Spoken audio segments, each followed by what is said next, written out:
கல்லூரிக்கு வருகிற வழியை ஐயா அவர்கள் ரொம்ப அழகாக சொன்னார். மல்லி என்கிற ஊர் இருக்கும், அது வழியாக வாங்க அப்படின்னார். பழைய பேர் மல்லி வளநாடு தான் இதுக்கு பேரே, ஸ்ரீவில்லிபுத்தூருக்கு. அந்த வளநாட்டினுடைய மல்லியினுடைய தலைநகரமாக ஒரு வேலை இருந்துக்கலாமோ என்னமோ தெரியல. அவர் என்னை அழைக்கிற போது நான் அமெரிக்காவில் இருந்தேன். எப்போதும் போல அவருடைய அந்த குரல் இனிமையும் பண்பும் அன்பும் நிறைந்து, தம்பி எந்த நாட்டில் இருக்கிய முத கேள்வி கேட்பார். வீட்டில் இருக்கீங்களா வெளியில் இருக்கீங்களான்னு கேட்க மாட்டார். எந்த நாட்டில் இருக்கிய, ஷூட்டிங்கில் இல்லையே, அதுவும் அடுத்த கேள்வி. எல்லாம் கேட்டுக்கிட்டு ஐயா பேசலாம் ஐயா அப்படின்னு சொன்ன உடனே இப்படி நிகழ்வுக்கு வரணும்னு சொல்லி, இப்போ வர்ற போது கூட நான் எந்த பக்கம் வரணுங்கிறத சுற்று வழியில் வர வேண்டாம், சுருக்கு வழியில் வாங்கன்னு சொல்லி கிருஷ்ணன் கோயிலேயே நான் பிரிஞ்சு இந்த ரோட்டு வழியை வந்தேன்.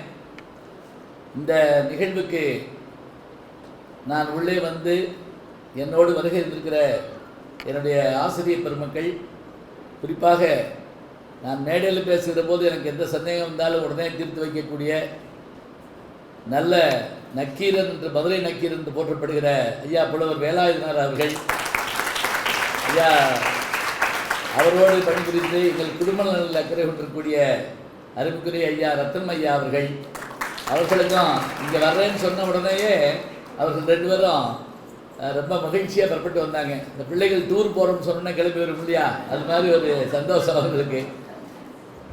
இதில் இன்னொன்று கூட, ஐயா பாலகிருஷ்ணன் ஐயா என்னை கூப்பிட்ற போது அவர் கூப்பிட்டாரு. அடுத்து நம்முடைய வணக்கத்திற்குரிய முதல்வர் ஐயா திருமிகு மல்லப்பராஜ் அவர்கள் தொலைபேசியில் பேசினாங்க. எங்கள் 3 பேருக்கு தெரியும்.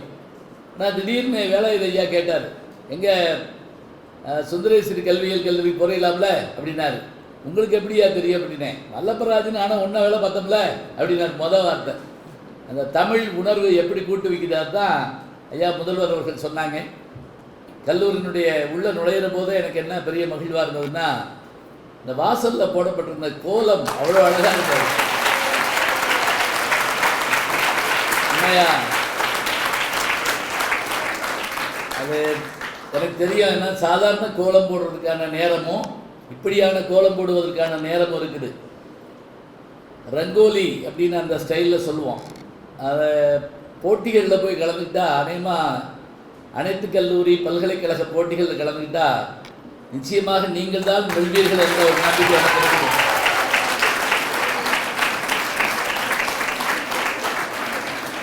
அதாவது ஒன்று சொல்லுவோம் இல்லையா, அதனுடைய உருவம் மட்டுமில்லை உள்ளடக்கமும் முக்கியம் படிப்பாங்க.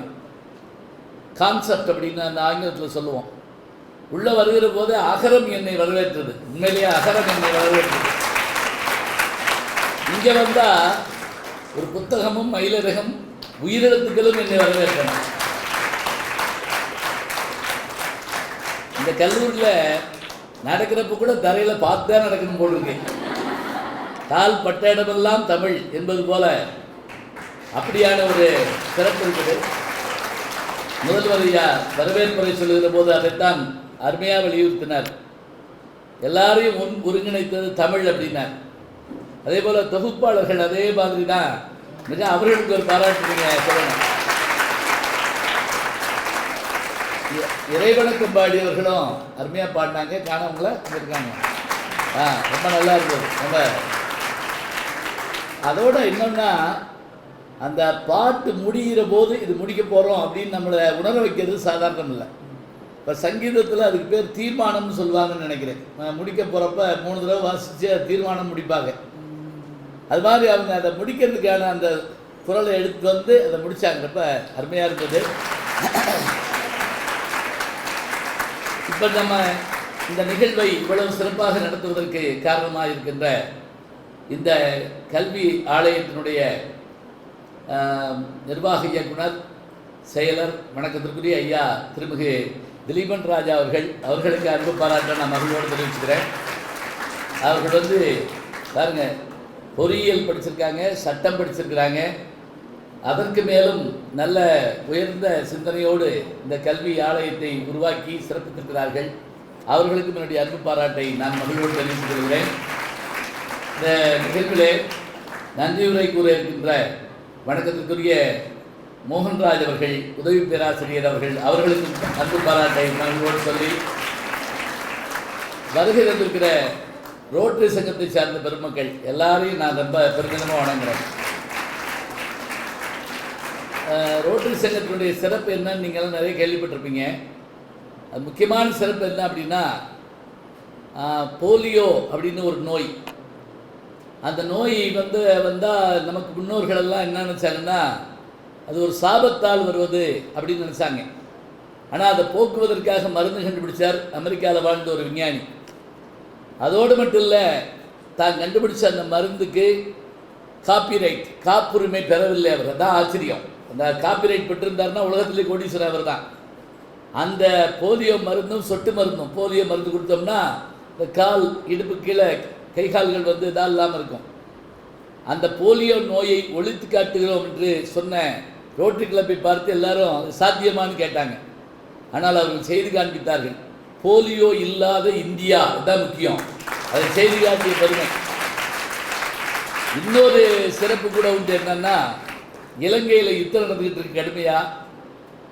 அந்த யுத்தத்தின் போது ப்ளூ கிராஸ், ரெட் கிராஸ் எல்லாம் சேர்ந்து ரோட்டரி சங்கத்தார் போய் என்ன கேட்டுக்கிட்டாங்கன்னா, இன்னைக்கு போலியோ சொட்டு மருந்து கொடுக்குற நாள், இந்த ஒரு நாள் யுத்தத்தை நிறுத்த முடியுமான்னு கேட்டாங்க. 2 பக்கத்து படைகளை ஒத்துக்கிடுச்சு.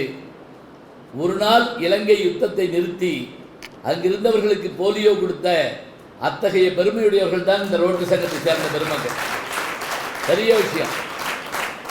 சண்டையை உருவாக்குறது ஈஸி, சண்டையை நிப்பாட்டுறது கஷ்டம். அதை நிறுத்தி காட்டிய பெருமை அவர்களுக்கு உண்டு. அவர்கள் இங்கே இந்த கல்வி நிறுவனத்துடைய அனைத்து வேலைகள்லேயும் அவங்க பங்கு பெறுவாங்கன்னு சொன்னாங்க. ரொம்ப பெருமையாக இருந்தது, ரொம்ப மகிழ்ச்சியாக இருந்தது.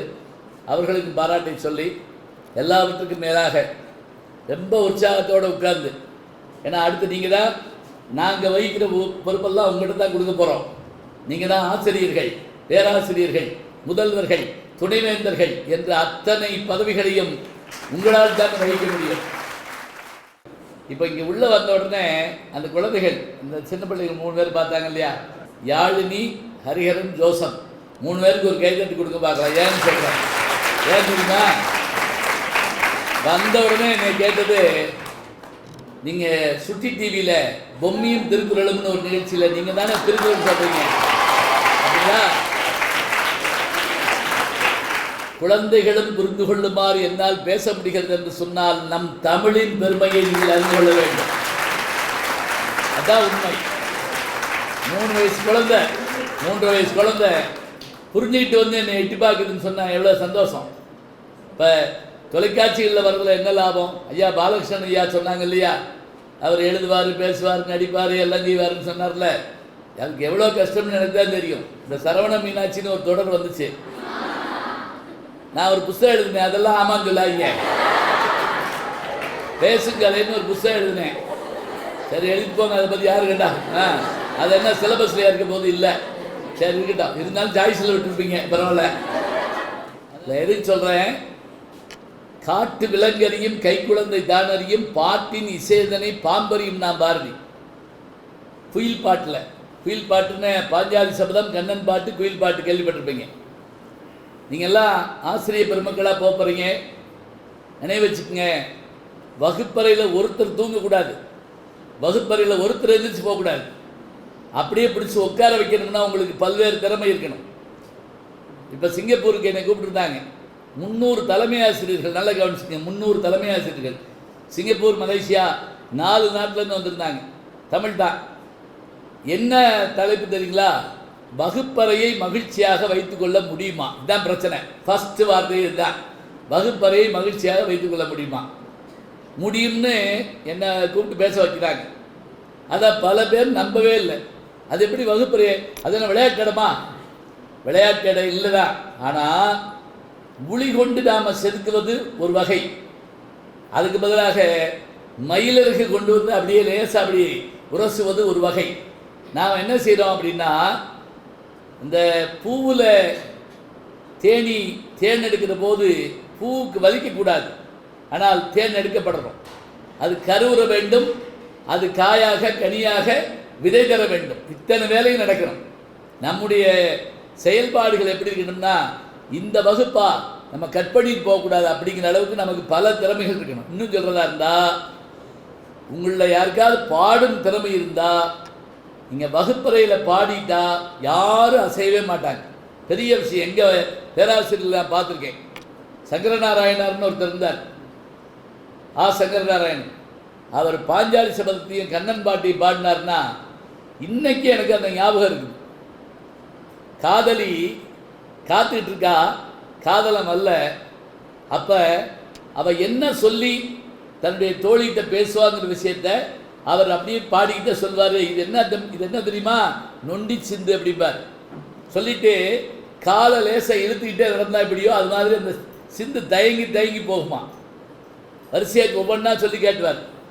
அதில் ஒரு பாட்டு அவர் சொன்னது என்ன தெரியுங்களா, அந்த தோழி தலைவி காத்திருக்கா, தலைவன் அல்ல, நேரம் மிகுந்ததின்னும் நித்திரையின்றி எந்த நினைப்பு தெரியவில்லை கூத்தடிக்கிறீர். இப்போ காதல் நான் பார்க்க போக வேண்டிய நேரம் வந்துச்சுன்னு வச்சுக்கோங்க, சும்மா யோசிச்சுக்கோங்க, நீங்கள் உடனே கிளம்பிடாதீங்க. அப்படி நினைக்கிறப்ப அந்த தோழிகள் விடாமல் அப்புறம் என்ன உங்கள் தாத்தா எப்படி இருக்காங்க, உங்கள் பாட்டி எப்படி, சும்மா இருந்தோல அவனை காணோம்னு நானே உட்காந்துருக்கேன் அப்படிமா இல்லையா. நேரம் மிகுந்ததுன்னு நித்திரையின்றி தூங்க வேண்டிய நேரம், எந்த நினைப்பு தெரியவில்லை கூத்தடிக்கிறீர். சோரன் உறங்கி விழும் நள்ளிரவிலே, சோரன்னா திருநேன், சோரன் உறங்கி விழும் நள்ளிரவிலே என்ன தூளி படுகுதடி இவ்விடத்திலே. தூளினா என்ன அர்த்தம், அமர்க்களம். நானும் பல முறைகள் பொறுத்து விட்டேன், இது நாளுக்கு நாள் அதிகமாகிவிட்டது. ஒரு புது செய்தியை நீங்கள் வகுப்புக்குள்ள போகிறப்ப சொல்லணுங்க. என்கிட்ட 30 ஆண்டுகளாக படித்த மாணவர்கள்ட்ட நீங்கள் பார்த்து கேள்விப்பட்டீங்கன்னா ஒரு விஷயம் கேள்விப்படலாம். எப்படின்னா, நான் உட்கார்ந்தே பாடம் நடத்த மாட்டேன். ஏன்னா நீங்கள் உட்கார்ந்துட்டீங்கன்னு வச்சுக்கோங்க, கடைசி பையன் யாருன்னு உங்களுக்கு தெரியாது, அந்த கடைசி பையனுக்கு உங்கள் முகம் தெரியாது, ரெண்டும் தெரியணும் முக்கியமாக. இதில் இன்றைக்கி நீங்கள் செல்ஃபோன் யூஸ் பண்ணுறவங்க எத்தனை பேர் பேசுகிறதுக்காக மட்டும் நான் கேட்கல. யூடியூப் யாராவது பார்ப்பீங்களா? யூடியூப்பில் பல இது இருக்கா? யூடியூப் உங்களுக்கு கட்டாயம் தேவை. ஏன்னா கல்வித்துறையில் இருக்கவங்களுக்கு நேற்று என்ன நடந்தது இன்றைக்கி என்ன நடந்ததுங்கிற விஷயத்தை தெரிஞ்சுக்கணும். நீங்கள் யூடியூப்பில் இருக்கீங்களா அப்படின்னு கேட்பீங்கல்ல. எனக்கு ஒரு வசதி தெரிஞ்சுருக்கீங்களா, இந்த வட்டம் நான் அமெரிக்காவுக்கு போனப்போ யூடியூப் அலுவலகத்துக்கே போயிட்டு வந்தேன். 10,000 ஏக்கரில் அந்த ஆஃபீஸ் இருக்குது. 10,000 ஏக்கர் மறந்துடாதீங்க, 10,000 ஏக்கர். பக்கத்தில் கூகுள் நிறுவனம் போயிட்டு வந்தேன், ஆப்பிள் நிறுவனம் போயிட்டு வந்தேன். ஏன்னா கூகுளில் என்ன சிறப்பு தெரியுங்களா, அதனுடைய சிஇஓ யாருன்னு கேட்டால் நம்முடைய சுந்தர் பிச்சை, நம்ம ஊருக்காரு, பெரியாள். வேறு ஒன்றும் வேண்டாங்க. இன்னைக்கு நியூஸ் படிச்சிருக்கீங்களா இல்லை நேற்று நியூஸ் படிச்சிருக்கீங்களான்னு தெரிஞ்சு வச்சுக்கோங்க. நேற்று நியூஸ் என்ன தெரியுங்களா, ஹாட் நியூஸு. பிரிட்டன், அதாவது நம்ம ஆண்ட இங்கிலாந்தினுடைய நிதியமைச்சர் பொறுப்பை ஏற்றிருப்பவர் யாருன்னு கேட்டால் நாராயணமூர்த்தி இருக்கார்ல, இன்போசிஸ், நாராயணமூர்த்தியினுடைய சன் தான் அதனுடைய பொறுப்பாளராக பதவியேற்றிருக்கிறார். தெரிஞ்சு வச்சுக்கோங்க. நீங்கள் புது செய்தி சொல்லலைன்னா உங்களை பழையாளுன்றுவாங்க.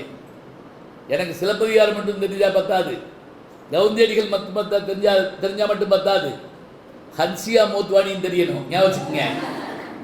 அப்படி இருக்கணும். அப்போ நீங்கள் அப்டேட்டாக இருந்தால் தான் சாதிக்க முடியும். இலக்கியத்தில் சுவையான விஷயம் ஏன் சொல்கிறோம், எல்லாத்துலேயும் சுவையான விஷயம் இருக்குங்க. நீங்கள் சர் சி வி ராமனுடைய வரலாறு நீங்கள் படித்து பார்த்தீங்கன்னா அவர் சொல்லக்கூடிய சில விஷயங்கள்லாம் அத்தனை ஆச்சரியமாக இருக்கும். என்கிட்ட ஒருத்தர் கேட்டார், சர் சி வி ராமன் கண்டுபிடிச்ச அந்த கருவி அதனுடைய இது என்னன்னு கேட்டிங்கன்னா, கடலும் வானமும் ஏன் நீல நிறமாக இருக்கின்றன, ஒளி விலகல்ங்கிற தியரி. அது ஒளி விலகி போகிறது, ரெஃப்ராக்ஷன் சொல்லுவாங்க. இந்த ஒளி விலகல் தியரி அவர் கண்டுபிடிச்சார். இதனால் என்ன பயன்பாடு அப்படின்னு நீங்கள் ஒரு கேள்வி கேட்கலாம். இப்போ 2 வகையான விஞ்ஞானிகள் சொல்லுவாங்க. ஒருத்தர் விஞ்ஞானிகளின் விஞ்ஞானி ஐன்ஸ்டீன். அவர் என்ன கண்டுபிடிச்சாருன்னா அவருக்கும் அவர் மாதிரி ஆட்களுக்கு தான் தெரியும். ஆனால் மக்களின் விஞ்ஞானின்னு ஒருத்தருக்கு பேர் யாருக்கு தெரியுங்களா, தாமஸ் ஆல்வா எடிசனுக்கு பேர். ஏன்னா அவர் கண்டுபிடிச்ச பல்பு தான் எல்லா வீட்லேயும் எரியுது. ஞாபகம் வச்சுக்கோங்க. எது மக்களை சென்று அடைகிறதோ அதான் விஞ்ஞானம். சரி, அப்படி பார்த்தா சர் சி வி ராமன் கண்டுபிடிச்சது என்ன அவர் கண்டுபிடிச்சார் அப்படின்னு கேட்டிங்கன்னா, நீங்கள் ஏரோட்ராமுக்கோ ரயில்வே ஸ்டேஷனுக்கோ ஏன் இப்போ சினிமா தேட்டருக்கோ போனால் கூட இப்படி கையில் ஒரு இது வச்சுக்கிட்டு மெட்டல் டிடெக்டர் வச்சு அப்படின்னு நம்மளை பார்க்குறாங்கல்ல, செக் பண்ணுறாங்கல்ல, பைக்குள்ளே ஏதாவது ஒரு இந்த பேனாவே வச்சுக்கோங்க, இதிலிருந்து பீப்னு ஒரு சவுண்டு வந்துச்சுன்னா டக்குன்னு நிப்பாட்டுவாங்க. இந்த கருவி இந்த வடிவத்தில் வருவதற்கு காரணமாக இருந்தவர் சர் சி வி ராமன். ஞாபகம் வச்சுக்கோங்க. இது அதுக்கு முதல்ல கிடையாது. அதுக்கு முன்னாடி அம்பட்டியும் கழட்டி ஆராய்ச்சி பண்ணணும். இப்போ வேண்டவே வேண்டாம். அப்படி கிராஸ் பண்ணோம்னா போதும். ஏதாவது ஒரு புது செய்தி சொல்லணும். இலக்கியத்தை ரசிக்கிற மாதிரி எப்படி சொல்லலாம், அதில் இருக்கக்கூடிய இனிமையை சொல்லலாம், குறிப்பாக நகைச்சுவையை சொல்லலாம். நகையே அழுகை இழிவரன் மறுக்கை அச்சம் வெகுளின்னு சொல்கிறப்ப முதல் சுவை நகைச்சுவை. இதுதான் ரொம்ப முக்கியம். யாரை ஈர்க்கணும். இப்போ நான் பேசுறதுக்கு முதல்ல டயத்தை பார்த்துக்கிட்டேன், எவ்வளோ நேரம் பேசணும், ஏன்னா நான் அடுத்த ஒரு கூட்டத்துக்கு போகணும். அதனால் எவ்வளோ நேரம் பேசணுங்கிறத நான் அவங்ககிட்டே கேட்டுக்கிட்டேன். ஏன்னா ஒரு கூட்டத்தில் நான் பேசுகிறப்ப கேட்டேன் அந்த ஊர் பஞ்சாயத்து போர்டு தலைவர்கிட்ட, ஐயா எவ்வளோ நேரம் பேசணும்? அவர் ஒடியாந்து என் கையை பிடிச்சிக்கிட்டாரு. என்ன இப்படி கேட்குறீங்க, இது உங்கள் ஊரியா, எவ்வளவு நேரம் வேணாலும் நீங்கள் பேசுங்க, நாங்கள் போயிடுவோம் அப்படின்னாரு. எங்களுக்கு வேலை இருக்குல்ல. இப்போ நான் தான் வேலையை தவிர ஊர் பேசியிருக்கேன் இல்லை. சுருக்கமாக பேசணும். சுருங்க சொல்லல் விளங்க வைத்தல் நவீன்றோர் கிணிமை நன்மணி குலத்தல்னு சொல்லி நன்னூல் ஆசிரியர் சொல்கிறார். சொல்கிற வர்றதை சுருக்கமாக சொல்லணும். 21ஆம் நூற்றாண்டில் நம்ம குறுஞ்செய்தி மெசேஜ் 7 சொல்லுக்குள்ளே தான் பார்ப்போம்னு கண்டுபிடிச்சவன் யார் தெரியுமா? 2000 வருஷத்துக்கு முதல்ல திருவள்ளுவர் வந்தாங்க. ஞாபகம் வச்சுக்கோங்க. 1330 குறளையும் 7 சொல்ல எழுதுதான். நீங்கள் பெரிய செய்தியெல்லாம் படிக்க மாட்டீங்க, பார்த்துருக்கீங்களா? பெரிய மெசேஜாக இருந்தால் தள்ளி விட்டுருவோம், அப்படியே ஸ்க்ரோல் பண்ணுவோம். போ போ போ போ. சில பேர் நம்மளை படிக்க வச்சு விட்ருவாங்க தெரியுமா? அப்படியே புள்ளி புள்ளியாக போட்டு டாட்டா போட்டு அம்புக்குறி போட்டு. எனக்கு ஒருத்தர் பொங்கல் வாழ்த்து அனுப்பியிருந்தேன் மெசேஜ், படிக்க வச்சுக்கிட்டாங்க. லாரியில் கரும்பை ஏற்றணும்னா காசு. நல்லா கவனிங்க. லாரியில் கரும்பை ஏற்றணும்னா காசு, கரும்பு மேலே லாரி ஏறினா அது ஜூஸு. இதை படித்த நீ லூஸு அப்படின்னு எழுதினான். இப்போ நீங்கள் கேட்கலாம் அது ஏன் படித்த அப்படின்னு. அவன் தான் அம்புக்குறி போடுறதில்ல. இதை இப்போ நீங்கள் புத்தகம் படிச்சிங்கன்னா நண்பா 7ஆம் பக்கம் பா அப்படின்னு கூப்பிடுவாங்க சில பேர். 30ஆம் பக்கம் பார், கடைசி பக்கம் பார்த்தாயா போனால் இதை படித்தவன் முட்டாள்னு போட்டுருக்கான். இன்ன வரைக்கும் நம்ம படித்தது அந்த மாதிரி ஆயிடுது. இருக்கட்டும், ஒரு சுவாரஸ்யத்தை ஏற்படுத்தணும் பேச்சில். அதில் நகைச்சுவைக்கு ரொம்ப பங்கு உண்டு. நம்ம தான் எடுத்துக்கிட்டிங்கன்னா ஒரு 3 செய்தி சிம்பிளாக முடிச்சிடலாம். என்ன, உயர்வு நிகழ்ச்சியில் நகைச்சுவை சொல்லுவோம் நம்ம. 2வது ஸ்லேடையில் சொல்லுவோம், வஞ்ச புகழ்ச்சியில் சொல்லுவோம். இவ்வளோதான் மொத்தமே. இதான் நான் சுருக்கமாக சொல்லிட்டு போயிடுறேன், அதுக்கு மேலே வேண்டாம். இதில் ரொம்ப எளிமையாக சொல்கிறது என்ன அப்படின்னா, உயர்வு நிகழ்ச்சின்னு என்ன தெரியுங்களா? சாதாரண ஒன்றை மிக பிரம்மாண்டமாக காட்டணும். இப்போ சினிமாவில் அத்தனை பேர்த்த ஒருத்தர் அடிக்க முடியுமா சொல்லுங்க பார்ப்போம். அதில் அந்த கதாநாயகனை வில்லை சுட்ட உடனே அந்த குண்டு அவன் பின்னாடியே போகும், பார்த்துருக்கீங்களா? அவன் போய் சந்தில் திரும்புவான், குண்டும் திரும்பும். அப்புறம் கடைசியாக போய் செவத்துக்கிட்ட நிற்பான் அப்படியே. அப்போவாது அந்த குண்டு அவன் மேலே படுமா? படாது. ஏன்னு சொல்லுங்க பார்ப்போம். 100 ரூபா தர்றேன்.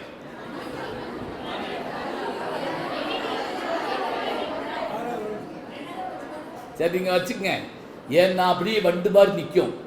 ஏன்னா அப்படியே கட் பண்ணா அங்கே அவள் ஒரு தாலி வரும் வாங்கி வந்தேன் மாரியாத்தான் பாடிப்பா.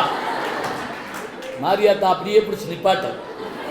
அந்த பக்கம் கோலவெளி அம்மான்னு ஒரு பாட்டு கேட்டுக்கேள், 100 மாரியாத்தால பாடுற பாட்டு. குண்டை அசைய விடாது. அவன் டக்குன்னு முடிச்சு வாயில் போட்டு பெண்ணு பூன்னு போய் அப்படியே. துப்பாக்கியை கண்டுபிடிச்சவனுக்கே கேவலம். இதை காட்டில் வேறு எதுவும் இல்லை. இது உண்மை இல்லை, ஆனால் ரசிக்கிறோம். துள்ளித்திரிந்த பருவத்தை என் துடுக்கடைக்கு என்னை பள்ளிக்கு அனுப்பாத பாதகன் பாங்க. துள்ளித்திரிந்த பருவத்தை என் துடுக்கடைக்குன்னா எப்படி எடுக்குது? அடி பல்ல பேர் அப்படி சொல்லணும்ல, சொல்லவே முடியாது. 4வது பாட்டில் சொல்கிறாங்க தான். வகுப்பில் பாதி நேரம் நானே சொல்லிடுவேன். ஒரு அப்பா ஒரு பையனை கேட்டாராம், உங்கள் வகுப்பில் நல்லா படிக்கிறது யார்? எங்கள் வாத்தியார் அப்படின்ட்டு கேட்கேன். நான் அவர் தானே 10 வருஷமாக ஒரே பாடத்தை படிக்கிறாரு, சிலபஸ் மாறாமல். ஆழிமலை கண்ணா ஒன்றுடி கைகரவேல் ஆழியில் புக்கு முகர்ந்து கொண்டு ஆர்த்தேரி ஊழி முதல்வன் உருவம் போல் மெய்கரித்து பாலியாம் நின்ற பல்பநாபன் கையில் ஆழி போல் மின்னி வளம்புலி போல் நின்றதிருந்து தாளாதே சார்ந்தம் உதைத்த சரமலை போல் வாழ உலகினில் பெய்ததாய் நாங்களும் மார்கழி நீராடோ வெள்ளலும் பாவாய் வச்சுக்கோங்க. இதில் அதிர்ந்துன்னு ஒரு வார்த்தை வரும். நான் ஒரு தடவை எழுத்தாளர் சுஜாதாட்ட கேட்டேன், சிவாஜி படத்துக்கு வசனம் எழுதுகிறப்ப சும்மா அதிர்து இல்லை அப்படின்னு ஒரு வார்த்தை எழுதியிருப்பார் சுஜாதா. நான் அவர் எனக்கு நல்ல நண்பர், அவர்கிட்ட கேட்டேன், இந்த அதிர்து இல்லைங்கிற வார்த்தையை நீங்கள் ஆண்டாள்கிட்ட தானே எடுத்தீங்கன்னு கேட்டேன். சிரிச்சிட்டார் அப்படியே. அதனால் இல்லைங்க, நம்ம சொத்து தாடுங்க அப்படின்னாரு. பார்த்தீங்களா, 8ஆம் நூற்றாண்டில் பாடுற பாட்டு. மேகம் சூரிய வெப்பத்தால் கடல் நீர் ஆவியாகி மேகமாகி மலையால் தடுக்கப்பட்டு குளிர்காத்தால் தழுவப்பட்டு மின்னலாய் இடியாய் மழை பெய்கிறது. இதுதான் ஆண்டாளுடைய பாட்டு. அது கண்ணனுடைய உருவத்துக்கோடு இப்படி சொல்லப்படுகிறது. இப்படி தான் மழை பெய்யுதுங்கிற சயின்ஸ் சொல்லப்படுது. ஆனால் ஒரு புலவை என்ன யோசிச்சு பார்த்தா, அப்படியெல்லாம் ஒன்றும் மழை பெய்யலை, விடாமல் மழை பெஞ்சதுனால தண்ணி வந்துச்சு, வெள்ளம். அதில் ஒரு வாழை மீனில் வாழை மீன் ஒரு மீன் இருக்குது. இப்போ தான் கல்யாணம் ஆச்சதுக்கு ரொம்ப நாள் பிறகு இந்த வாழை மீனுக்கு ரொம்ப நாளாக கல்யாணம் இருந்த ஒரே மீன் அதுதான். அந்த மீன் அப்படியே மரத்தில் ஏறி மேகத்தை முட்டுதான். மீன் மரத்தில் ஏறுமான்னு நம்ம சிரித்தோம். அந்த டிஸ்கவரி சேனலில் காட்டுறான், அது மரத்தில் ஏறுது. இதை ஒரு புலவன் பாடுறான். மேகத்தில் மழை எப்படி பெய்கிறது என்றால், வெள்ளத்தடங்கா சினவாளை வேலுக்கு முகின் மீதேறி துள்ளி முகிலை கிழித்து மழை துளியோடு இறங்கும் சோனாட. ஒட்டக்குத்தருடைய பாட்டு. வெள்ளத்தடங்கா சினவாளை, அது என்னன்னா அந்த வாழை மீன் தண்ணி மேலே வந்து அப்படி என்ன பண்ணுச்சா, அந்த மரத்தில் ஏறி பக்கத்துக்கு மரத்தில் ஏறி மேகத்தை முட்டுச்சு, மழை பெய்யுதுங்கண்ணா. உயர்வு நவர்ச்சி இது நடக்காது, ஆனாலும் நமக்கு பிடிக்குது. இது மாதிரி தான் சினிமா மற்ற இதெல்லாமே சொல்கிறப்ப ஒரு விஷயத்தை கொஞ்சம் கூட்டி குறைச்சி சொல்லுவோம், கேட்குறப்ப இனிமையாக இருக்கு. ஸ்லேடை அருமையான விஷயம். ஒரு சொல்லுதான், 2வது பொருள் புரிஞ்சிச்சுன்னா அது மாதிரி இனிமேல் உலகத்தில் எதுவுமே இல்லை. ஸ்லேடை பாடுவதில் வல்லவ வந்து ஸ்லேடை புலவர்களே இருக்காங்க. இளஞ்சூரியர் முதுசூரியர்னு பேர் அவங்களுக்கு, இரட்டை புலவர்கள். அதே மாதிரி காலமேக புலவர், அவரும் ஸ்லேடையில் வல்லவர். ஸ்லேடையில் என்ன சொல்கிறேன் கேளுங்க. ஒரு சொல்லு 2 பொருள். ஒரு மடாதிபதி விருந்து வச்சார், எல்லா புலவர்களும் வந்துட்டாங்க. ஸ்ரீவைகுண்டம் பக்கத்துலேருந்து கடைமடைன்னு ஒரு ஊர்லேருந்து ஒரு புலவர் வந்து சேர லேட் ஆயிடுச்சு. இவர் உடனே அவரை பார்த்து வாரும் கடை மடையரே அப்படின்னாரு. நல்லா கவனிச்சுங்க, 2 அர்த்தம். வாரும் கடை மடையரேன்னு அர்த்தம், கடைமடைங்கிற ஊரை சேர்ந்தவரேன்னு ஒரு அர்த்தம், கடைசியாக வந்த முட்டாப்பையிலன்னு ஒரு அர்த்தம். சொன்னவர் யாரு? மடாதிபதி.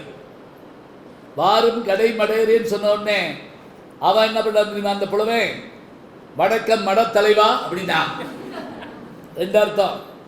மடத்துக்கு தலைவனேன்னு ஒரு அர்த்தம், உட்காந்துருக்க முட்டாப்பையிலே பெரிய முட்டாப்பை நீ தான் அர்த்தம்.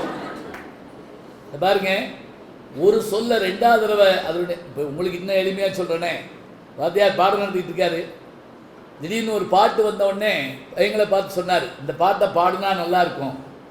ஒரு பையன் எந்திரிச்சு கேட்டான், ஐயா உங்களுக்கு பாட தெரியுமா? அப்படி தானே கேட்கணும். அவன் என்ன கேட்டான் தெரியுமா? ஐயா நான் அவங்கள பாடையில் பார்க்கணும்யா அப்படின்னு இருக்கான்.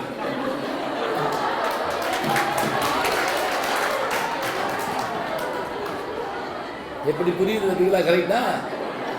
நான் பாடையில் பார்க்கணும்யா. இன்னொருத்தர் கேட்டான், எப்போ பார்க்கலாம்யா அப்படின்னா. என்ன வார வாரமாக போவார்?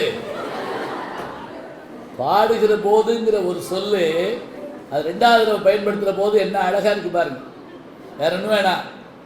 நம்முடைய தமிழ்நாட்டுடைய முதல்வர்கள் பேரறிஞர் அண்ணா மாதிரி டாக்டர் கலைஞர் அவர்களும் ஸ்லேடையில் வல்லவர்.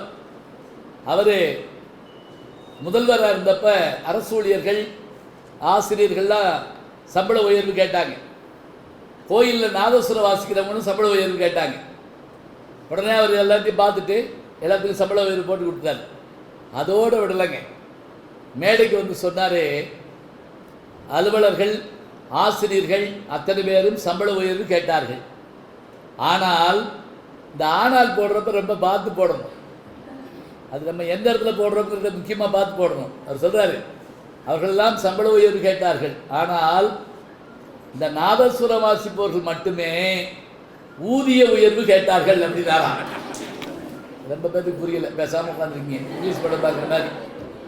ஊதிய உயர்வுனா தெரியுதா? இந்த சொல்ல எங்கே கேள்விப்பட்டிருக்கீங்க? இப்போ நான் தான் சொன்னேன்னு சொல்லக்கூடாது. ஈதல் இசைபட வாழ்தல் அது வல்லது ஊதியமில்லை உயிர்க்கு. ஈதல் இசைபட வாழ் ஊதியம்ங்கிற சொல் சேலரி தமிழில் சொல்கிறோம்ல, ஆமாவா? எது இங்கிலீஷ் எது தமிழ்னு தெரியல. கல்லூரி வாசல் நின்றுட்டு இருந்தேன், ஒரு பஸ் வந்துச்சு. இந்த பேருந்து மைய பேருந்து நிலையம் போகுமான்னு கேட்டேன். அப்படின்னா என்னன்னு கேட்டாங்க.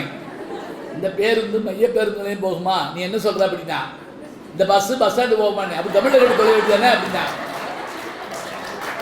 பஸ் ஸ்டாண்டு போகுமான்னு கேட்டா அப்படி தமிழில் கேட்டு தொலை வேண்டியதானே. பேருந்து மைய பேருந்து இங்கிலீஷா, நான் என்ன சொல்கிறது? எத்தனையோ அழகழகான விஷயங்கள் இது சொல்லியாச்சா. ஸ்லேடை வஞ்ச புகழ்ச்சி என்பது என்னன்னா, புகழ்வது போல இகழ்வதும் இகழ்வது போல புகழ்வதும். நிந்தாஸ்துதி வடமொழியில். அதில் வல்லமை மிக்கவ யாருன்னு கேட்டிங்கன்னா காலமேக புலவன் தான். ஒரு திருச்செங்காட்டுக்குடின்னு ஒரு ஊர் இருக்குது. அங்கே இருக்கக்கூடிய சிவபெருமானை போய் பார்த்துட்டு ஒரு சிரிப்பு சிரிச்சார் அந்த புலவன். எதுக்கு தெரியுமா? சிவபெருமானை பார்த்து சொல்கிறேன், நீ ஏன் இங்கே வந்து ஒளிஞ்சிருக்கேன்னு எனக்கு தெரியும். யாரா? சிவபெருமானை 3 கொலை பண்ணியிருக்க, அதனால இங்கே வந்து ஒளிஞ்சிருக்க. என்ன 3 கொலை?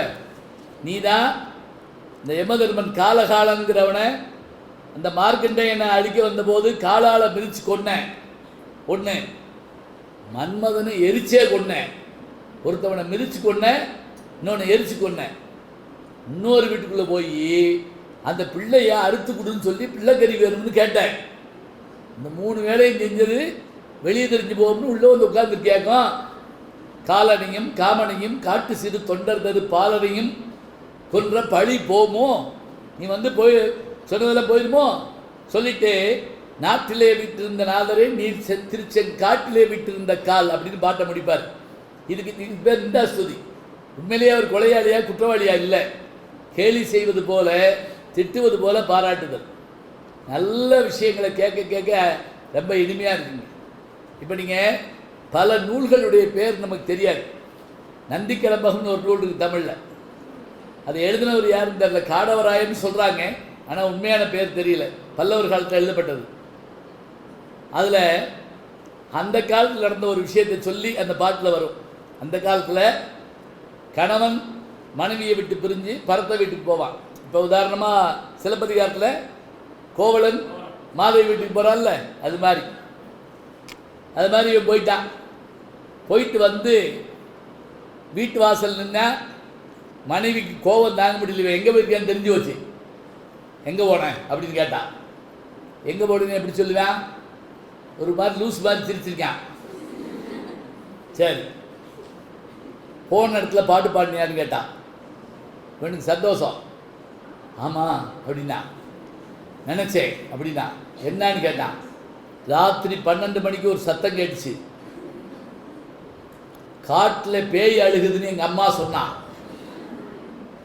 நரி ஊழையிலிருந்து இந்த ஊரில் இருக்கவங்கெல்லாம் சொன்னாங்க. என் தோழி சொன்னா நாயாத்தான் இருக்கும்னா, நான் சொன்னேன் நீயாத்தான் இருக்கும் அப்படின்னேன். அவன் வாயை திறந்து பாடுவானா ஜென்மத்துக்கு. ஈட்டு புகழ் நந்தி பான நீ எங்கையர்தன் வீட்டிலிருந்து பாட விடிவெளவும், காட்டிலும் பேய் என்றால் அன்னை, பிறர் நரி என்றார், தோழி நாய் என்றால் நீ என்றேன் நான். முடிஞ்சு போச்சு, அவ்வளோதான். இப்போ ஒரு பாட்டை சொல்கிற போது கூட பலாறு கணத்தை அடித்த மாதிரி இருக்கணும். அப்போ தான் கேட்க நல்லா இருக்கு. ஒரு கணவன் மனைவிக்குள்ளே பேசிகிட்டு இருக்காங்க. கணவன் கேட்டார் மனைவிட்ட. முதல்ல மனைவி கேட்குறாங்க கணவன்கிட்ட, ஏங்க சொர்க்கத்தில் நம்ம 2 பேரும் சேர்ந்துருக்க முடியாதாம்ல? அவன் திரிச்சிருக்கான், ஏன் லூசு, அதனால தான் அதுக்கு சொர்க்கம்னு பேர். அப்புறம் என்ன, அங்கே போய் ஓங்குடியார் பையன் அந்த அம்மா விடலை. அப்படி சொர்க்கத்தில் யார் மாமா இருப்பான்னு கேட்டுச்சு. என்ன இப்படி கேட்டேன்? ரம்பா, ஊர்வசி, மேனகை, திலோத்துமை எல்லாம் மாமா மாமான்னு ஒடியார் வாழ்க. நான் எங்கே போவேன் மாமா? நீ நரகத்துக்கு தான் போவேன். அந்த அம்மா விட மாட்டேங்குது. அப்படி நரகத்தில் என்ன இருக்கும்? நரகத்தில் குரங்கு தான் இருக்கும். உடனே அந்த அம்மா புருஷன் முதுகில் அடிச்சிச்சு ஓங்கி, போங்க மாமா, உங்களுக்கு மட்டும் இங்கேயும் அழகி அங்கேயும் அழகி, எங்களுக்கு மட்டும் இங்கேயும் குரங்கு அங்கேயும் குரங்கா.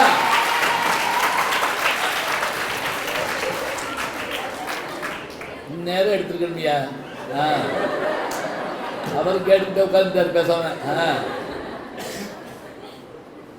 என்னன்னா இது எப்படி பாருங்க, பேசாம வாயை பற்றி சும்மா இருக்கலாம்னு.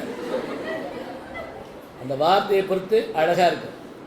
சொற்கள் சொல்கிற போது, பாட்டு கேட்குறப்ப, செய்தி சொல்கிறப்ப அருமையாக இருக்கும். கேள்வி பதில் மாதிரி இருக்கும், அதில் நல்ல விஷயங்கள் சொல்லலாம். இன்னொரு பாட்டு கூட சொல்கிறேனே, காலமேப்புலவர் ஒரு விருந்துக்கு போயிருந்தார் சாப்பிட்றதுக்கு. இந்த கல்யாண வீடுகளில் விருந்து சாப்பிட்றப்ப நம்மளே பார்த்துருக்கலாம். சில பேர் படுத்துகிற பாடு நம்ம இலைக்கு வந்துடுவாங்களோடு பயமாக இருக்கும். இப்படி அலசி எல்லை மீறிய பயங்கரவாதம்ங்கிறாங்கல்ல, அது இதுதான், எல்லை மீறிய பயங்கரவாதம். காலமேப்புலவர் உட்காந்துருக்காரு. அந்த பக்கம் ஒருத்தன் முன்குடிக்கு வச்சு சோழிய பிராமணர் பக்கம் முன்னாடி உட்காந்துருக்காரு. சாப்பிட்டுக்கிட்டு இருக்காங்க. 18 வகை காய்கறி வச்சு பரிமாறுறாங்க. அந்நேரம் பார்த்து அவருடைய குடும்பி அவுந்து இலையில விழுந்துருச்சு. அதை பற்றிலாம் இருந்தாலும் கவலைப்படலை, பிசைஞ்சிட்டான். அப்படியே பிசைஞ்சதோடு மட்டும் இல்லை, அப்படி எடுத்து அப்படி ஒரு விடு விட்டான். முன்னாடி இருக்க மூஞ்சியெல்லாம் பட்டுருச்சு. இந்த ஒரு படத்தில் பெருசாடி எடுத்து வச்சு சாப்பிடுவான்ல, அது மாதிரி தான். இப்போ எல்லாரும் மூஞ்சியில் பட்டுருச்சு, பல பேர் முகத்தை தொடச்சி சாப்பிட்டாங்க. இதெல்லாம் நமக்கு சாதாரணம் அப்படின்ட்டு. இதில் காலமேக புலவர் மேலே பட்ட உடனே அவருக்கு வந்துச்சு பாருங்க கோவம். இப்போ நம்ம யாருக்காவது கோவம் வந்தால் யாரையாவது திட்டணும்னா எப்படி திட்டம் தெரியுமா? அவர் போயிட்டாரான்னு பார்த்துக்கிட்டு, பஸ் ஏறிட்டாருன்னு கேட்டுக்கிட்டு, இதெல்லாம் ஒரு மனுஷனாயா அப்படிமா. இப்போ அப்படி திட்டலை, நேருக்கு நேரம் திட்டுறாரு. அதுவும் எப்படி திட்டுறாரு தெரியுமா? வெண்பாவுக்குரிய இலக்கணத்தோடு திட்டுறார். தமிழ் படித்தவங்களுக்கு தெரியும். ஈற்றடி முச்சீராய் ஏனையடிகள் நாச்சீராய் மாமன் நிறையும் விளமன் நேரம் கொண்டு சொல்லுவோம் இல்லையா, அதே மாதிரி வார்த்தை வருது. சுருக்க வழிந்த முன்குடும்பி சோழியா, மொதல் வார்த்தை அவனை பார்த்து, சுருக்க வழிந்த முன்குடும்பி சோழியா. சோற்று பொறுக்குளர்ந்த வாயா, 2 பந்தியில் சாப்பிட்டு வாய் காஞ்சி போச்சு அவனுக்கு. அந்த பரிமாறுறவர் கூட கேட்டாராம், நீ போன பந்தியில் உட்கார்ந்துருந்தில்ல, அவன் சொல்லியிருக்கான், உங்களுக்கு ஞாபக சக்தி அதிகம், எனக்கு ஜீரண சக்தி அதிகம். உங்கள் வேலையை நீங்கள் பாருங்க, என் வேலையை நான் பார்க்குறேன். சோற்று பொறுக்குளர்ந்த வாயா. அடுத்தாங்க ஊர் திருக்குடந்தை, பின்கோடு வரைக்கும் சொல்கிறாரு. கோட்டானே, கோட்டானம் தெரியுமா? ஆந்த நாயே குரங்கே உனையொருத்தி போட்டாலே வேலையெடுத்து போய். கடைசி வார்த்தை ரொம்ப பயங்கரமான வார்த்தை. உங்கள் அம்மா ஒன்றும் உன்னை தவம் இருந்து பெறலை, பெத்து போட்டா தம்முன்னு. இன்னும் ரசிக்கிற மாதிரி சொல்கிறீங்க. இருங்க, மாடு கன்று போடும், நல்ல வார்த்தையை பாருங்க. நாய் குட்டி போடும், பன்றி குட்டி போடும், குழந்தை பிறக்கும், அப்படிதான் சொல்லணும். இது மாதிரி சொல்லி பாருங்க. உங்க மிஸ்ஸஸ் குட்டி போட்டுருக்காங்க, கை விடுங்க, அப்படி சொல்லாமா? கங்க்ராச்சுலேஷன், உங்க மிஸ்ஸஸ் குட்டி போட்டுருக்காங்கள. இது 3வது குட்டியா 4வது குட்டியா இருக்கணும். எப்படி சிரிப்பாங்க. ஜியு போப் தமிழ்நாட்டுக்கு வந்தபோது, இப்போ நான் அமெரிக்காவில் அவருடைய 200வது ஆண்டுக்கு பேச போயிருந்தேன். அப்போ அந்த சாயர்புரத்தில் அவர் முதல் கன்னி பேச்சு பேசுகிறப்ப என்ன பண்ணாரா, கோழி குட்டிகள்னு சொல்லிட்டாராம். அப்போ எல்லாரும் சிரிச்சிருக்காங்க. கோழி குட்டி போடாது, குஞ்சு பொறிக்கும். அப்போ தான் சொல்கிறாரு, ஆகா தமிழ்நாட்டினுடைய மரபு தெரியாமல் பேசிவிட்டேன். பிறகு தமிழ் படிக்கிறார் அவர். யார்? அயல் நாட்டில் பிறந்த, இங்கிலாந்தில் பிறந்தவர், இங்கே வந்து தமிழ் படிக்கிறார். அவர் தான் திருவாசகத்தை மொழிபெயர்த்தார், திருக்குறளுக்கு உரை எழுதினார், எல்லாம் பண்ணார். இப்போ இவர் என்ன சொல்கிறாரு, உங்கள் அம்மா ஒன்று தவமிருந்து பெறல, போட்டாலே வேலையெடுத்து போயின்னு சொன்னால் அடி பேத்த மாதிரி இருக்கும். அதாவது வையிற போது கூட தமிழில் வந்தால் நல்லா இருக்குமாங்க. அதான் முருகப்பெருமானை பற்றி சொல்கிறார். யார்? அருணகிரிநாதர் சொல்கிறார், மைதார் அடிகுள்ளல் வள்ளியை வேட்டவன் முத்தமிழால் வைதாரையும் இங்கு வாழ வைப்பான். வெய்யவாரணம் போல் கைதான் இருபது தலைபத்து முகத்திருக்க எய்தான் மருகன் உமையால் பயந்த இளஞ்சியமே. இது பாட்டு ஒன்று உங்களுக்கு புரியாது, கொஞ்ச நேரம் இருங்க சொல்கிறேன். வைதாரியும் இங்கு வாழ வைப்பான். முத்தமிழால் வைதாரியும் முருகப்பெருமான வாழ வைப்பான். இங்கே வஞ்சாலும் தமிழில் வஞ்சா வாழ வைப்பான். எப்படி? ஒரு 30 வருஷத்துக்கு முதல்ல டெல்லி பட்டிமன்றத்துக்கு பேச போயிருந்தோம்.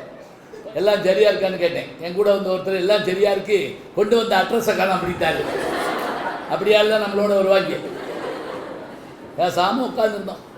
அதில் என் கூட வந்த ஒருத்தர் கோவத்தில் அங்கிட்டு இங்கிட்டு நடந்து ஒருத்தர் மேலே மோதிட்டார். டெல்லியில் மோதனோட சும்மா இருக்க வேண்டியதானே, எருமாடு கண்டு தெரியல. அவர் கையை பிடிச்சிக்கிட்டாரு. எருமாடா, நீங்கள் தமிழ்நாடா? அவர் உடனே என்ன பண்ணாரு, ஆமான்னு சொல்லி அவர் ஒடியாந்து என்னையை பார்த்து என்னைய உட்காந்து அட்ரஸை காணுங்கய்யா, ஒன்றும் கவலைப்படாதீங்க. உடனே ஓடி போய் லேண்ட் லைனில் ஃபோன் பண்ணி எங்களுக்கு வண்டி வர சொல்லி ரூமுக்கு கூட்டு போய் வெந்நீர் போட்டு கொடுத்து சாப்பாடு வாங்கி கொடுத்து 3 நாள் லீவ் போட்டு எங்கள் கூட இருந்து எங்களுக்கு வண்டியெல்லாம் ஏற்றி விட்டு கண் கலங்கி தெரியும். ஏன் நடந்துச்சு தெரியுமா? ஒருத்தர் எருமாட்டினால தான் நடந்துச்சு. இப்போ இவர் ஹிந்தியில் வந்து அவன் இங்கிலீஷில் வந்துருந்தான்னு வச்சுக்கோங்க, என்னாகும்? கிடையாது. மைதார் அடிகுழல் வள்ளியை வேட்டவன் முத்தமிழால் வைதாரிவிங்கு வாழ வைப்பார். எவ்வளோ அழகாக இருக்கு. முதல்ல பொருளை சொல்லிடுங்க, அப்புறம் பாட்டுக்கு வாங்க. அவங்க பாட்டுக்கு கேட்பாங்க, அப்படியே அவ்வளோதான், கேட்க வைக்கணும். முதல் உரைநடை தமிழில் யாருன்னு எழுதுனா வீரமாமுனிவர். முதல் நாவல் வேதநாயகம் பிள்ளை, முன்சி வேதநாயகம் பிள்ளை. முதல் சிறுகதை குளத்தங்கரை அரசமரம் வாவேசு ஐயர். புதுக்கவிதையினுடைய தோற்றம் என்று சொன்னால் மகாகவி பாரதி, பாஞ்சாலி சபதம். அப்புறம் பின்னாடி கூட நீங்கள் சொல்லிக்கலாம். இந்த வீரமாமுனிவர் எழுதின அந்த அபிவிவேகி என்னும் இவருடைய கதைகள் இருக்கு இல்லையா, பரமார்த்த குருகதை, அதே அப்பா படித்து பார்த்தீங்கன்னா அத்தனை சந்தோஷமாக இருக்கும். மட்டி மடையன் முட்டாள் மூடன் மிளைச்சன் சொல்கிறதில்ல, 7 பேர். அவர் குருநாதன் குதிரையில் போகிறாரு, தலையில் தலப்பா கட்டியிருக்காரு. ஒரு வேப்பரத்துக்கு கொப்பில் தட்டி தலப்பா கீழே விழுந்துருச்சு. குதிரை போயிடுச்சு. ரொம்ப தூரம் போன பிறகு கேட்டார், தலப்பா எங்கே? நீளமாக இருக்குமே அதான்னு கேட்டா அவர்கிட்ட. ஆமாம். தலையில் கட்டி வைக்கல? ஆமாடா. பட்டில் செஞ்சுருக்குமே எங்கடா? 3 மைலுக்கு அங்கிட்டு கிடக்குது. ஏன்டா எடுத்து வரல? நீங்கள் எடுக்க சொன்னீங்களா? சரி, இனிமேல் எது கீழே விழுந்தாலும் எடு. கொஞ்ச நேரம் கழிச்சு அந்த குதிரை சாணம் போடுச்சு. ஒருத்தர் வேட்டியை கழுத்தி அள்ளிட்டு வந்துட்டான். இதை ஏன்டா எடுத்தேன்னு கேட்டார். எடுக்க வேணான்னு சொன்னீங்களா? இப்போ என்ன செய்யலாம்? எது விழுந்தா எடுக்கலாம், எது விழுந்தா எடுக்கக்கூடாது, இது விழுந்தா எடு, இது விழுந்தா எடுக்காத, எல்லாம் எழுதி கொடுத்தாரு. அந்த பட்டியலை கையில் வச்சுட்டு போகிறாங்க. இந்த குதிரை அப்படி போகிறப்ப ஒரு இதில் தடுமாறி தலகளா உள்ளே விழுந்து குருநாதர் அது கீழே விழுந்து தூக்குன்னு கத்துறாரு. எடுக்க வேண்டிய பொருளில் பார்க்குறாங்க, அவர் பேர் இல்லை, போயிட்டாங்க, அவ்வளோதான். விவேகானந்தர் சொல்வாருங்க, நல்ல குருவும் நல்ல சீடனும் கிடைக்கவில்லை என்று சொன்னால் பெரிய தவளையை பிடித்த பாம்பானது விழுங்கவும் மாட்டாமல் துப்பவும் மாட்டாமல் அது எவ்வளவு சிரமப்படுமோ அதுபோல ரெண்டும் கத்தியே செத்து போகும்.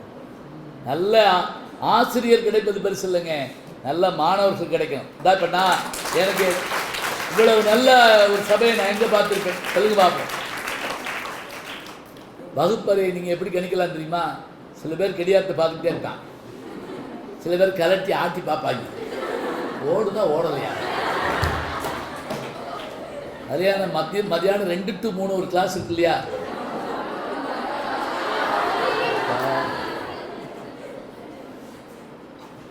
ஆண்டாள் சொல்வா, ஏம பெருந்துயிர் மந்திரப்பட்டாலும் தூக்கம் அப்படி சொக்கும். எனக்கு ஒரு வாத்தியார் தூங்குறவனெல்லாம் அப்படி வைவார், தூங்காத எனக்கு தூக்கம் வரும் அவருக்கு பாருங்க. அப்போ ஒரு மணி நேரம் நம்மளால் ஈர்க்க முடியும்னா நீங்களும் அது மாதிரி ஒரு பாடத்தை வச்சுக்கிட்டு ஒரு செய்தி, ஒரு பாட்டு, ஒரு விஷயம் அப்படி பிரமாதப்படுத்தலாங்க. முடிக்கிறதுக்கு முந்தி சொல்கிறேன், ரொம்ப நாளைக்கு முதல்ல கேள்விப்பட்டது. ஒரு காதலன் காத்திருக்கான் மலை அடிவாரத்தில். அவள் குறிஞ்சி சேர்ந்தவர். குறிஞ்சி, முல்லை, மருதம், நெய்தல், பாலை 5 வகை நிலம். நிலத்தை 5ஆக பிரித்து, திசையை 4ஆக பிரித்து, தமிழை மூன்றாக பிரித்து, வாழ்க்கையை அகம்புறம் என்று ரெண்டாக பிரித்து, ஒழுக்கத்தை ஒன்றாக வைத்தவன் தமிழன். அதுதான் முக்கியமான வார்த்தை. அவ குறிஞ்சி நாள் மலையில் இருக்கான், இவன் கீழே உட்கார்ந்துருக்கான். அவள் வரணும், மாலை நேரமாச்சு, வரல. உட்காந்துக்கிட்டே இருக்கான், வரல. காத்திருக்கிறது மாதிரி கொடுமை எதுவும் கிடையாது. போயிட்டான். மறுநாள் வந்தான். அவள் வந்த உடனே உன்கிட்ட பேச மாட்டேன் அப்படின்னு பேசினான். கோபம் இருக்குது இல்லையா? உன்கிட்ட பேச மாட்டேன் ஏன் அப்படின்னு கேட்டா. நேற்று நீ வர்றேன்னு சொல்லி 4.5 மணி நேரம் உட்கார்ந்துருந்தது தான் நான் மிச்சம், நீ வரல. அதுக்கு அவள் சொன்னா, இல்லை இல்லை நான் வந்தேன், வந்தபோது சில சம்பவங்கள் நிகழ்ந்ததால் நான் உன்னை பார்க்க வர முடியல. அப்படி என்ன அப்படின்னா, நான் மலையிலேருந்து இறங்கி வந்தேனா, அப்போது வெட்டியதால் விழவில்லை, வெட்டாமல் இருந்திருந்தால் விழுந்திருப்பேன். செத்ததால் சாகவில்லை, சாகாமல் இருந்திருந்தால் செத்திருப்பேன். வந்ததால் வரவில்லை, வராமல் இருந்திருந்தால் வந்திருப்பேன்னு சொன்னான். எந்திரிச்சு ஓடி போய் கையை பிடிச்சிக்கிட்டான். என்னை ஒரு நாள் பார்க்காட்டி எப்படி லூஸ் ஆகிடுது நீ அப்படின்னா. அவள் சொன்னா, நீ தான் லூஸு, நான் சொன்னதை புரிஞ்சுக்கோ. அவள் உளர்றாளாக்குன்னு நினச்சான். அவள் என்ன சொன்னா, நான் உன்னை பார்க்க வந்தேனா, மாலை நேரம் இருள் ஆயிடுச்சா, மழை வர்றதா இருந்ததா, நான் ஒரு அடி எடுத்து வச்சுருந்தேன்னா ஒரு பள்ளத்தில் விழுந்து பாறையில் அடிபட்டு செத்திருப்பேன். அப்போது ஒரு மின்னல் வெட்டியது, அது வெட்டியதால் நான் விழவில்லை, வெட்டாமல் இருந்திருந்தால் விழுந்திருப்பேன். கொஞ்சம் தூரம் தாண்டி வந்துட்டேன், ஒரு பாம்பை மிதிச்சுக்கிட்டேன், எனக்கு உயிரே போயிடுச்சு, செத்துருவோம்னு நினச்சேன். நான் அந்த பாம்பு அசையாமல் இருந்ததை பார்த்தேன், அது செத்ததால் நான் சாகவில்லை, அது சாகாமல் இருந்திருந்தால் நான் செத்திருப்பேன். கிட்ட வந்துட்டேன், எங்கள் அப்பா வருகின்ற தேரின் ஓசை கேட்டது. இந்த மணியோடு இருக்கும் இல்லையா, காரின் ஓசை கேட்குற மாதிரி எங்கள் அப்பாவுடைய தேரின் ஓசை கேட்டது. அவர் வந்ததால் நான் வரவில்லை, அவர் வராமல் இருந்திருந்தால் நான் வந்திருப்பேன்னு சொன்னால், சொல்லுகிற வார்த்தையை பொறுத்தளவில் தாமதத்தை கூட நம்மால் சமாளிக்க முடியும். சிங்கப்பூருக்கு போயிருந்த கண்ணதாசன் விருது வாங்க வேண்டியதை மறந்து படுத்து தூங்கிட்டாருங்க. அப்புறம் மேடைக்கு ஓடுறாரு, எல்லாரும் எந்திரிச்சு வெளியே போகிறாங்க. போன உடனே மயக்க பிடிச்சார். சிலருக்கு இந்து மதம் பிடிக்கும், சிலருக்கு இஸ்லாம் மதம் பிடிக்கும், சிலருக்கு கிறிஸ்தவ மதம் பிடிக்கும், எனக்கு தாமதம் பிடிக்கும் அப்படின்னாரு. அப்படியே உட்கார்ந்தார். இதுதான் தமிழுக்குரிய பெருமை. நான் சொன்னதெல்லாம் சும்மா சாதாரணமாக கரையோரத்தில் பிறக்கிய சிப்பிகள், கடலுக்குள் முத்துக்கள் கிடக்கின்றன. கடற்கரைக்கு சில பேர் காற்று வாங்க போவார்கள், சில பேர் சுண்டல் வாங்க போவார்கள், சில பேர் படகிலேறி பயணம் போவார்கள், சில பேர் மீன் பிடிக்க செல்வார்கள், சிலர் மட்டுமே ஆழ்கடலில் முத்தெடுக்க போவார்கள். இந்த வாழ்க்கை என்னும் கடற்கரைக்கு நாம் வந்திருக்கிறோம். காற்று வாங்கவா, சுண்டல் வாங்கவா, படகில் போகவா, மீன் பிடிக்கவா, முத்தெடுக்கவா, தீர்மானித்துக் கொள்ளுங்கள். முத்தெடுங்கள், வெற்றி காணுங்கள். நன்றி, வணக்கம்.